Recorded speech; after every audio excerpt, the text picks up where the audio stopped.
नमस्कार, मी अश्विन बापट. पैसा झाला मोठामध्ये आपल्या सगळ्यांचं मनापासून स्वागत. आज एक अत्यंत महत्त्वाचा तुमच्या आमच्या आयुष्याच्या दृष्टीने, जीवनाच्या दृष्टीने एक महत्त्वाचा विषय आपण घेतलेला आहे पैसा झाला मोठामध्ये. तो आहे अर्थातच विम्यासंदर्भातला आणि मेडिक्लेम, खास करून वैद्यकीय विमा पोर्ट करताना नेमकं काय करायचं, हा आपला आजचा विषय आहे. तो पोर्ट कसा कराल, तेव्हा त्या दृष्टीने पावलं टाकताना मग कोणकोणती कागदपत्र तुम्हाला हवी असतात, त्याची प्रक्रिया नेमकी काय असते, या सगळ्याबद्दल आज आपण चर्चा करणार आहोत आणि जाणून घेण्याचा प्रयत्न करणार आहोत. ही प्रक्रिया कशी सोपी होऊ शकते आणि याकरता आपल्यासोबत आहेत जनरल इन्शुरन्स तज्ञ सचिन शेडगेजी. आपलं स्वागत. आणि या संदर्भात तुमचेही काही प्रश्न असतील तर तुम्ही नक्की एबीपी माझाच्या फेसबुक पेजवर विचारा, कारण गेल्या आपण अनेक एपिसोडमध्ये खरं म्हणजे बोललोय. कारण गेल्या 2 ते 3 वर्षामध्ये ज्या पद्धतीने आरोग्यविषयक आव्हानात्मक परिस्थिती आपण सगळ्यांनीच ज्याला तोंड दिलं, त्या पार्श्वभूमीवर मेडिक्लेम अर्थात वैद्यकीय विमाचं महत्त्व आणखी अधोरेखित झालं आणि त्याच्यामुळे हा विमा पोर्ट करताना मग नेमकी काय काळजी घ्यायची, तो पोर्ट करण्याची मुळात गरज नेमकी कधी भासते, या सगळ्याबद्दल आपण आता बोलणार आहोत. विषयाला सुरुवात करूया आपण. मुद्देही आपल्याला बघायचे आहेत, पॉईंट्स काही. पण मी तुम्हाला जसं आपला विषय आहे की पोर्ट कसा कराल, पण मुळात ही पोर्ट करण्याची गरज नेमकी भासते कधी, किंवा आपण नेमका कधी ही स्टेप घ्यावी की तो विमा पोर्ट करण्याची आपल्याला काय म्हणूया आपण वेळ येईल, ओळखायचं कसं की मुळात आता हा आपल्याला विमा पोर्ट करावा लागेल. अच्छा, अश्विनजी, नॉर्मली जेव्हा एखादा वैद्यकीय विमा पोर्ट करण्याचा असतो, म्हणजे किंवा एखादा सर्वसामान्य माणसाच्या डोक्यामध्ये विचार केव्हा येतो, तर सर्वसाधारण 3 महत्त्वाचे मुद्दे आहेत. त्यावेळी आपण विमा पोर्ट करण्यासंदर्भात विचार करतो. सगळ्यात पहिलं म्हणजे विम्याचा हप्ता. आपण बघतोय की बऱ्याचशा इन्शुरन्स कंपनीमध्ये विम्याचे हप्ते खूप मोठ्या प्रमाणात वाढत चाललेत. त्यामुळे जर आपल्याला सिमिलर पॉलिसी म्हणजे सिमिलर कव्हरेजची पॉलिसी जर दुसऱ्या विमा कंपनीमध्ये कमी हप्त्यामध्ये मिळत असेल तर त्या ठिकाणी लोक त्याचा विचार करतात. ठीक आहे. त्याचप्रमाणे दुसरं असं आहे की बऱ्याच वेळा असं होतं की त्यांची इन्शुरन्स कंपनी आहे त्या ठिकाणी जर त्यांचा एखादा क्लेम आला असेल तर त्या ठिकाणी त्यांना सर्व्हिस बरोबर मिळाली नसते. म्हणजे एखाद्या त्यांना जो क्लेम आलेला असतो तो त्यांना डिले झाला असतो किंवा त्यांना पैसे उशिराने मिळत असतात. बऱ्याच वेळा त्यांच्या त्या ज्या इन्शुरन्स पॉलिसी आहेत त्या संदर्भातले बरेचसे साधे प्रश्न असतात आणि त्या प्रश्नाची उत्तरं मिळण्यासाठी सुद्धा त्यांना इन्शुरन्स कंपनीच्या मागे बऱ्याच वेळा धावावं लागतं. मग अशा वेळी सुद्धा लोक विचार करतात की आपली पॉलिसी पोर्ट करावी. आणि तिसरं एक महत्त्वाचा मुद्दा म्हणजे बऱ्याच वेळा आपल्याला माहिती आहे की ज्या इन्शुरन्स कंपनीज नवीन प्रोडक्ट्स मार्केटमध्ये आणते जे कॉम्प्रिहेन्सिव्ह कव्हर असतात, म्हणजे त्यामध्ये नुसतं वैद्यकीय विमा म्हणजे ट्रीटमेंटच्या कॉस्टच्या व्यतिरिक्त बरेचसे ॲड ऑन कव्हरेज आपल्याला वैद्यकीय विमा मिळतात. For example OPD coverage, dental treatment असेल, प्रेग्नन्सी असेल, तर ह्या प्रकारचे वेगवेगळे कव्हरेज आपल्याला कॉम्प्रिहेन्सिव्ह इन्शुरन्समध्ये मिळतात. तर त्यावेळी सुद्धा विचार करतात की जर मला थोडेसे जास्त पैसे पे करून जर मला एक चांगल्या प्रकारचा वैद्यकीय विमा मला किंवा माझ्या कुटुंबाला मिळाला त्यात वाईट काय. म्हणून या 3 कारणामुळे मुख्यत्वे करके तेव्हा ती स्टेप घेतली जाते किंवा ती घ्यावी असं तुम्ही. करेक्ट. आपण आता या विषयाने आणखी पुढे नेताना हे विषय हा पहिले 2 मुद्दे बघूया ग्राफिक्स मधले आणि मग आपण सचिनजींचं विश्लेषण घेऊया त्याच्यावरचं. वैद्यकीय विमा दुसऱ्या कंपनीत जसाच्या तसा पोर्ट करणे हे शक्य आहे. दुसरा मुद्दा, विमा पोर्ट केल्यावर आधीच्या विम्यातले फायदे जसेच्या तसे मिळतात. सचिनजी, पोर्टिंग म्हणजे जे अगोदरचा बऱ्याच वेळेस की माझा एक जो विमा आहे, वैद्यकीय विमा आहे, तो बऱ्याच वर्षापासून एका इन्शुरन्स कंपनीमध्ये असतो आणि आपल्याला माहिती आहे की बऱ्याचशा आजारांना वेटिंग पिरियड असतात. उदाहरणार्थ 2 वर्ष किंवा 4 वर्ष असे वेटिंग पिरियड्स असतात. हे जेव्हा तुम्ही पोर्ट करता तेव्हा तुम्हाला त्या पोर्ट केलेल्या इन्शुरन्स कंपनीमध्ये हे सगळे जे वेटिंग पिरियड्स आहेत हे लागू पडत नाहीत. दुसरा मुद्दा जो होता, जो बोनसच्या संदर्भात आपल्याला माहिती आहे की जेव्हा आपण कोणताही क्लेम त्या विम्याअंतर्गत करत नाही त्यावेळी तुम्हाला इन्शुरन्स कंपनी एक नो क्लेम बोनस किंवा क्युम्युलेटिव्ह बोनस हा तुम्हाला देते. तर हा जो बोनस असेल हा सुद्धा तुम्ही तसाचा तसा तुम्ही पोर्ट केल्याच्या नंतर जी नवीन इन्शुरन्स कंपनी तुम्ही ज्या पॉलिसीमध्ये पोर्ट करणार आहे तर त्या ठिकाणी तुम्हाला हा संपूर्ण ट्रान्सफर करून मिळतो. बरं, आपण पुढचे 2 मुद्दे कोणते आहेत ते बघूया आणि मग आणखी पुढे जाऊया. विमा पोर्टिंग प्रक्रिया 45 दिवस अगोदर सुरू करावी. सध्याची वैद्यकीय माहिती नवीन विमा कंपनीला देणं गरजेचं आहे. 45 दिवसच का, म्हणजे काय त्याच्यामध्ये काय आपण काय म्हणूया की 45 डेज. 45 दिवस हे जे इन्शुरन्स रेग्युलेटरी बॉडी आहे म्हणजे IRDA ने हे डिसाईड करून दिले की तुम्ही ही प्रोसेस जी आहे 45 दिवस तुम्ही अगोदर सुरू कराल.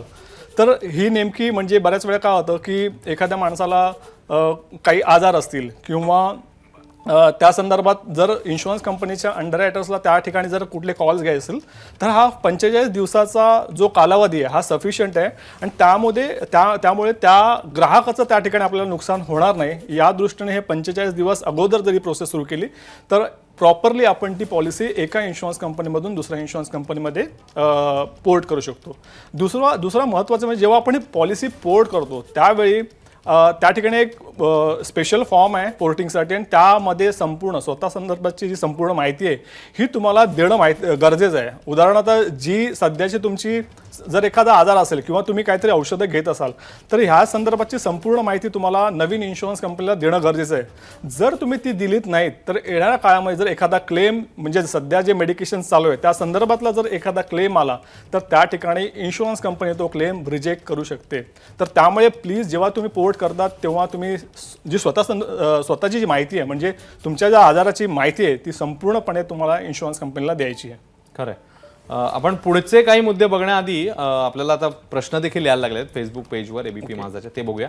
रवींद्र भोजने असं विचारतायत की ही जी पॉलिसी आपण म्हणतो की विमा जो आहे तो पोर्ट करायचा आहे तर तो ते असं विचारतात is it required to port insurance only at time of renewal or can it be in the middle of the policy? नाही, सी नॉर्मली म्हणून आपण 45 दिवस केव्हापासून जेव्हा आपली इन्शुरन्स पॉलिसी संपते त्याच्या अगोदरपासून म्हणजे रिन्युअलच्या अगोदर 45 दिवस तुम्हाला ही प्रोसेस सुरू करायची. ओके. तर तुम्ही रिन्युअलच्या वेळी तुम्ही करू शकता. ओके. म्हणजे तुम्ही जसं म्हणता तसं की 45 दिवस आधी केलं तर त्यातले जे फायदे आहेत ते आपल्याला ॲज इट इज कॅरी करता येतील. गरज मध्येच जर केलं तर थोडासा आपल्याला त्याच्यामध्ये लॉस होऊ शकतो. परफेक्ट. ओके.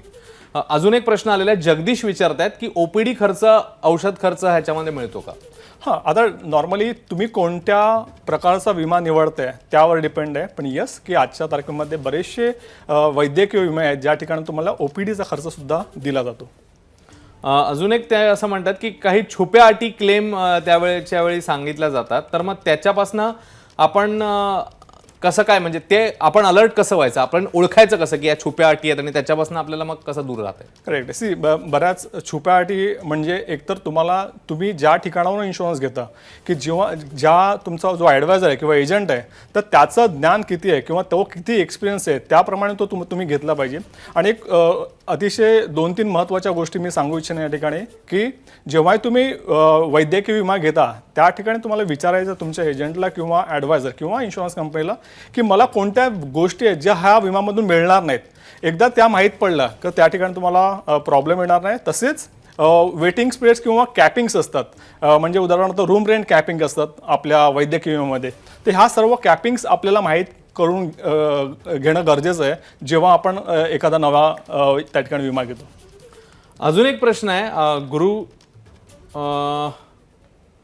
गुणसंतोष फड यांचा. ते असं विचारतायत की कमीत कमी पैशात चांगली सेवा करण्यासाठी कोणती वैद्यकीय पॉलिसी घ्यावी, म्हणजे एकूणात वैद्यकीय पॉलिसी घेताना निकष काय असा त्यांच्या प्रश्नाचा आशय आहे. तर काय आपण कोणत्या प्रामुख्याने गोष्टी लक्षात ठेवायच्या? बघा, जेव्हा वैद्यकीय विम्याची आपण गोष्ट करतो त्यावेळी वैद्यकीय विम्यामध्ये एखादा माणूस ट्रीटमेंटसाठी हॉस्पिटलमध्ये 24 तास ॲडमिट झाला तर त्या ठिकाणी त्याला वैद्यकीय मदत त्याला मिळते.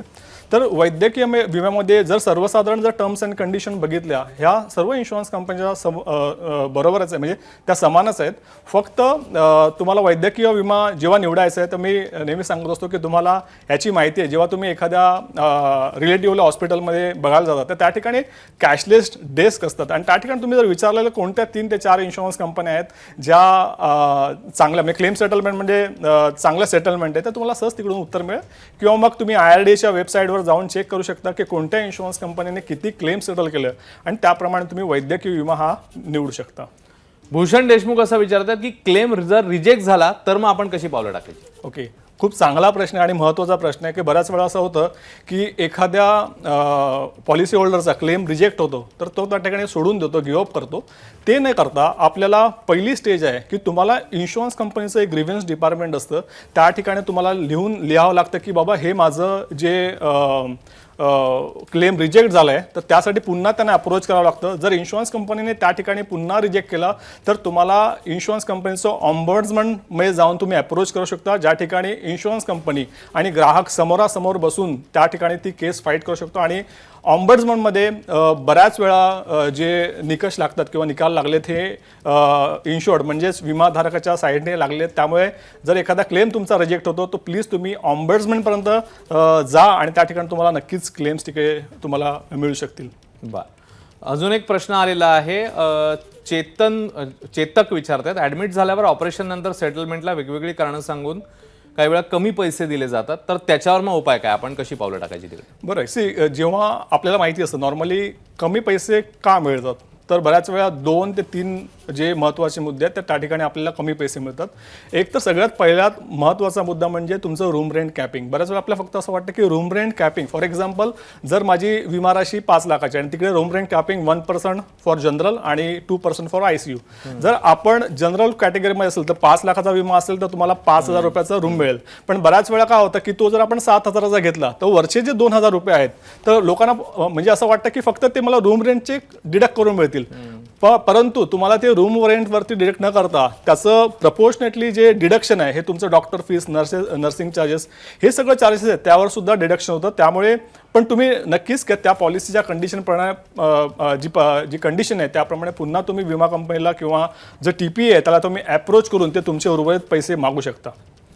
अजून एक प्रश्न आलेला आहे जगदीश यांचा, डेली कॅश बेनिफिट म्हणजे काय? डेली कॅश बेनिफिट म्हणजे नॉर्मली तुम्हाला माहिती आहे की सर्वसाधारण विम्यामध्ये जेव्हा हॉस्पिटलमध्ये ॲडमिट होतो त्यानंतर जी ट्रीटमेंटची कॉस्ट होते ती सगळी आपल्याला मिळते. पण डेली कॅश म्हणजे त्याच्या व्यतिरिक्त डेली म्हणजे एक 500 रुपीज, 500 रुपये किंवा 1,000 रुपये किंवा 2,000 रुपये हे insurance company over and above तुम्हाला देते. म्हणजे तो खर्च म्हणजे नेमका कोणता की चला तुम्हाला हॉस्पिटलचा खर्च मिळाला पण बऱ्याच वेळा आपले नातेवाईक तिकडे येत असतात त्यांचा ट्रॅव्हलिंगचा खर्च किंवा त्यांना खाण्यापिण्यासाठी म्हणून जे पैसे लागतात त्याचा खर्च, तर तो जो लॉस आहे तो रिकवर करण्यासाठी म्हणून daily cash benefit insurance company देते आणि त्याच्या माध्यमातून ही जे म्हणजे हा जो खर्च आहे तो रिकवर होऊ शकतो. पुढचा प्रश्न आलेला आहे, अरुण सिंग विचारतात, इनक्युअर क्लेम सेटलमेंट रेशो म्हणजे काय? सर, इनकर्ड क्लेम रेशिओ हा जो आहे तो हा इन्शुरन्स कंपनी म्हणजे ज्या विमा कंपनी आहेत त्यासाठी असतो. इनकर्ड क्लेम उदाहरणार्थ सांगायला गेलं की जेवढं इन्शुरन्स कंपनी प्रीमियम कलेक्ट करते, ठीक आहे, म्हणजे फॉर एक्झाम्पल त्यांनी फायनान्शियल इयर से 21-22, ठीक आहे, 21-22 मध्ये समजा 100 कोटीचं त्यांनी प्रीमियम कलेक्ट केलं असेल आणि त्याच्या अगेन्स्ट जर त्यांनी 90 कोटीचा क्लेम दिले असतील तर 90% इनकर्ड क्लेम रेशिओ म्हणून आपण बोलू शकतो. तर ही व्याख्या आहे इनकर्ड क्लेम रेशिओची. अजून एक प्रश्न आहे प्रकाश डोंगरे यांचा, ते म्हणतात की फॅब्रिकेशन नावाचं त्यांचं दुकान आहे, लेबर हेल्थ इन्शुरन्स काढण्यासाठी काय काय डॉक्युमेंट लागतील? ओके, लेबर हेल्थसाठी आणि मेडिक्लेम हे दोन्ही स्वतंत्र वेगवेगळे विषय आहेत आणि विमे आहेत.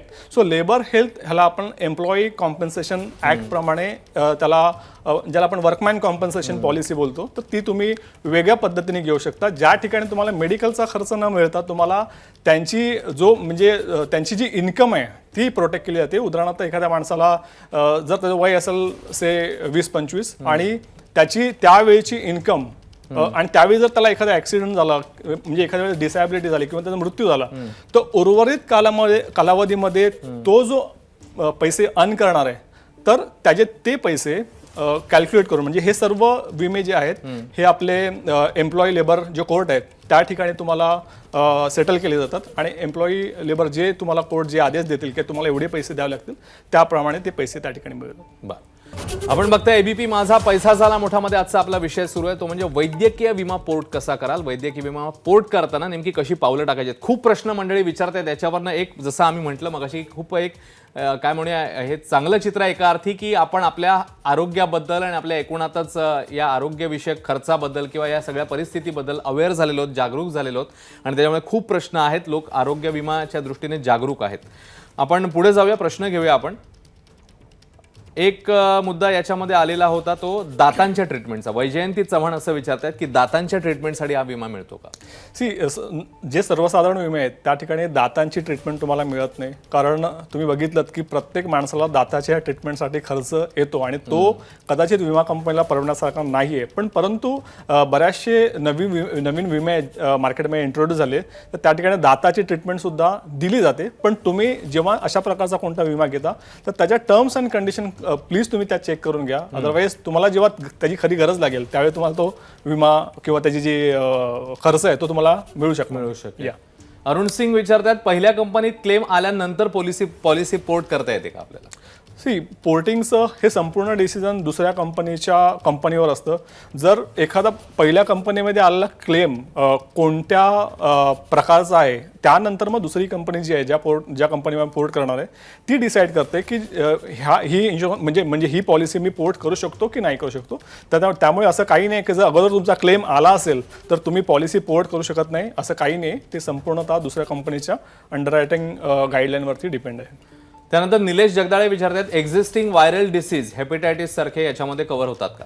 की जसं मी सांगितलं की म्हणजे ह्या पॉलिसीचा सिंपल नियम आहे की 24 तासाच्या वर जर ट्रीटमेंट घेतली हॉस्पिटलमध्ये ॲडमिट होऊन तर त्या ठिकाणी तुम्हाला त्या प्रकारचे कव्हरेज मिळू शकतं. अजून एक प्रश्न आहे गजानन यांचा. If we port insurance is they consider previous history of non claims?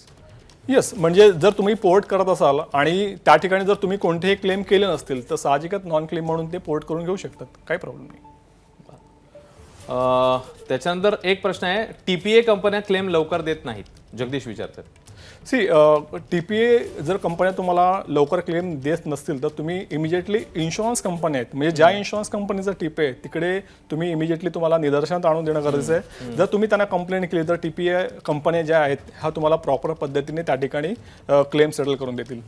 बरं, पुढचा एक प्रश्न आलेला होता तो म्हणजे 10 जणांचा ग्रुप इन्शुरन्स काढता येईल का? हो, आता 10 जणांचा ग्रुप इन्शुरन्स म्हणजे कसं नॉर्मली 2 प्रकारचे ग्रुप इन्शुरन्स आहे. एक असं फॅमिलीसाठी म्हणजे त्या फॅमिलीमध्ये हजबंड वाईफ त्यांचे पॅरेंट्स त्यांची मुलं असं मिळून एक ग्रुप इन्शुरन्स म्हणजे फॅमिली इन्शुरन्स आपण घेऊ शकतो. दुसरा ग्रुप इन्शुरन्सचा एक प्रकार आहे म्हणजे आपल्या ऑफिससाठी किंवा आपल्या जो तुमचा व्यवसाय आहे त्या ठिकाणी एम्प्लॉयर आणि एम्प्लॉईचं रिलेशनशिप असेल तर त्या ठिकाणी तुम्ही 10 किंवा 100 किंवा 1000 लोकांचा सुद्धा तुम्ही एकत्र ग्रुप इन्शुरन्स घेऊ शकता. अजून आपल्याला भरपूर प्रश्न येत आहेत. पुढचा प्रश्न आपण घेऊया. याच्यामध्ये एक मुद्दा जो आलेला आहे वारंवार तो म्हणजे अनेक मंडळींना तोही प्रश्न पडलेला आहे की इन्कम टॅक्समध्ये आपल्या सवलत मिळवण्याच्या दृष्टीने ती मग तिकडे आरोग्य विम्याच्या बाबतीत आपल्याला काय फायदा होऊ शकतो? हो, नक्कीच. कारण आपल्याला माहिती आहे की इन्कम टॅक्समध्ये अंडर 80D सेक्शनच्या अंडर तुम्हाला ह्याचं 100% बेनिफिट्स मिळू शकतं. म्हणजे उदाहरणार्थ स्वतःसाठी जर आपण इन्शुरन्स घेतलं तर त्या ठिकाणी 25,000 पर्यंत तुम्हाला बेनिफिट मिळू शकतं. पॅरेंट्ससाठी तुम्ही घेतलं तर अजून 25 असं मिळून तुम्हाला 50,000चं एक तुम्ही बेनिफिट घेऊ शकता. चेतन विचारतायत सिनियर सिटीजनसाठी कोणता मेडिकल इन्शुरन्स घ्यावा ज्याचा आपल्याला फायदा होईल? हां, की बघा जेव्हा सिनियर सिटीजनचा विचार म्हणजे जेव्हा एखादा विमा घेण्याचा जेव्हा विषय येतो त्यावेळी आपल्याला बघितलं पाहिजे की त्यांची सध्याची मेडिकल कंडिशन काय आहे. कारण बऱ्याच वेळा असं होतं की आपण सिनियर सिटीजनला एक तर प्रीमियम खूप जास्त असतं आणि त्यावेळी जर कोणते आजार असतील तर त्याला वेटिंग पिरियड्स असतील म्हणजे पहिले 4 वर्ष त्या संदर्भातले त्यांना कुठलेही वैद्यकीय विम्याचा खर्च मिळणार नाही. तर त्यामुळे थोडंसं तुम्हाला तिकडे प्रिकॉशन घेणं गरजेचं आहे. जर ते हेल्दी असतील तर काही प्रॉब्लेम नाही. तुम्ही म्हणजे सिनियर सिटीजनसाठी स्पेशल वैद्यकीय विमे मार्केटमध्ये आहेत तर ते तुम्ही घेऊ शकता. खरं आहे, कारण म्हणजे भरपूर प्रश्न येतात पण आपली वेळ संपलेली आहे. आपल्या कार्यक्रमाची अगदी 30 सेकंद शेवटची बाकी आहेत. तर मला तुम्हाला जाता जाता विचारायचं आहे की हा जो आपण वन लाईनर आज जी टायटल घेतलेलं होतं शीर्षक की पोर्ट करताना काय नेमकं पावलं टाकायची कसा कराल, तर तुम्ही कोणते 3 महत्त्वाचे मुद्दे सांगाल हे विमा पोर्ट करताना आपल्या प्रेक्षकांना काय सांगाल? कोणते 3 महत्त्वाचे पॉईंट?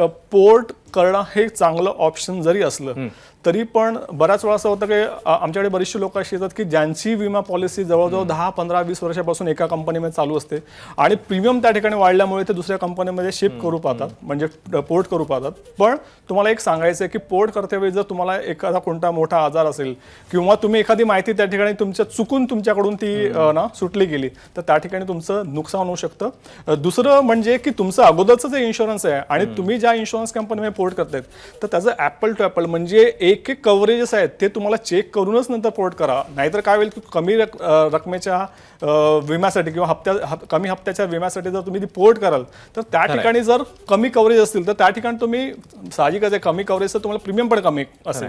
म्हणून ते दोन्ही कव्हरेज तुम्ही प्रॉपर बघून घ्या, त्यांचे टर्म्स अँड कंडिशन बघून घ्या, त्यांचे कॅपिंग्स बघून घ्या, कुठल्या आजाराला किती कॅपिंग्स आहेत, आणि हे सर्व मुद्दे लक्षात घेऊन तुम्ही पॉलिसी तुमची पोर्ट केली पाहिजे. खरं, त्यामुळे सर्वसमावेशक विचार, जसं सचिनजी सांगतायत की पॉलिसी पोर्ट करायची म्हणजे फक्त नुसती कंपनी बदलायची नाही, तर या बाजूच्या गोष्टी फार महत्त्वाच्या असतात आय थिंक. कारण पुढे जाऊन तुमच्या आरोग्याचा आणि तुमच्या आर्थिक परिस्थितीचा संबंध असतो, आणि जेव्हा तुम्ही हा डिसिजन घेता तेव्हा या सगळ्या गोष्टी तुम्ही बारकाईने लक्षात घ्यायला पाहिजेत. खूप खूप धन्यवाद सचिनजी या सगळ्या महत्त्वाच्या विषयाच्या माहितीबद्दल. आणि प्रेक्षकांचे देखील आभार. एबीपी माझाच्या फेसबुक पेजवर तुम्ही अत्यंत महत्त्वाचे प्रश्न विचारलेले आहेत. असेच आपण जागरूक राहूया आपल्या आरोग्याबद्दल. आपलं आरोग्य चांगलं राहावं, आपण एकमेकांना शुभेच्छा देऊया. पैसा झाला मोठामध्ये आता आपण इकडेच थांबूया. एक छोटासा ब्रेक, पुन्हा भेटणार पुढच्या आठवड्यामध्ये नवीन विषयासह. पाहत राहा एबीपी.